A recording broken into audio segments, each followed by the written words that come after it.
ଆସୁଛି ଆଉ ଏକ ଲଘୁଚାପ ପ୍ରବଳ ବର୍ଷିବ। ଆସୁଛି ଆଉ ଏକ ଲଘୁଚାପ। ପଶ୍ଚିମ କେନ୍ଦ୍ରୀୟ ବଙ୍ଗୋପସାଗରରେ ଏବଂ ତା ଆଖପାଖ ଅଞ୍ଚଳରେ ଏକ ଘୂର୍ଣ୍ଣବଳୟ ସୃଷ୍ଟି ହୋଇଛି, ଯାହା ସୋମବାର ସୁଦ୍ଧା ଲଘୁଚାପର ରୂପ ନେବ ସମ୍ଭାବନା ରହିଛି। ଏହା ପ୍ରଭାବରେ ରାଜ୍ୟରେ ବର୍ଷାର ପରିମାଣ ବଢ଼ିବ। 3 ଦିନ ଯାଏଁ ବର୍ଷା ସମ୍ଭାବନା ରହିଛି। ରବିବାର ଲାଗି 17 ଜିଲ୍ଲାକୁ ବିଜୁଳି ଘଡ଼ଘଡ଼ି ନେଇ ୟେଲୋ ୱାର୍ଣ୍ଣିଂ ଜାରି ହୋଇଛି। ସୋମବାର ଦକ୍ଷିଣ ଓଡ଼ିଶାକୁ ପ୍ରବଳ ବର୍ଷା ନେଇ ସତର୍କ ସୂଚନା ଜାରି କରିଛି ପାଣିପାଗ ବିଭାଗ। 26 ତାରିଖ ପରେ ପାଗରେ ପୁଣି ପରିବର୍ତ୍ତନ ହେବାର ସମ୍ଭାବନା ରହିଛି। ଆସନ୍ତା 23 ତାରିଖରୁ ଦକ୍ଷିଣ ପଶ୍ଚିମ ମୌସୁମୀ ବାୟୁ ରାଜ୍ୟରେ ପ୍ରତ୍ୟାବର୍ତ୍ତନ କରୁଥିବା ପାଣିପାଗ ବିଭାଗ ସୂଚନା ମିଳିଛି। ଅନ୍ୟପକ୍ଷେ ବନ୍ୟା ସ୍ଥିତି କମିଛି, ହେଲେ ବିପନ୍ନଙ୍କ ଦୁର୍ଦ୍ଦଶା କମିନି। ବାଲେଶ୍ୱର, ବାଲିଆପାଳ ଓ ଭୋଗାରାଇ ବ୍ଲକର ଅନେକଙ୍କ ଘରେ ଏବେ ବି ଚୁଲି ଜଳୁନି।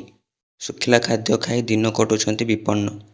ସୁବର୍ଣ୍ଣରେଖା ନଦୀ ବନ୍ୟାରେ ସାମାନ୍ୟ ସୁଧାର ଆସିଥିଲେ ବି ସ୍ୱାଭାବିକ ହୋଇନି ଜୀବନ।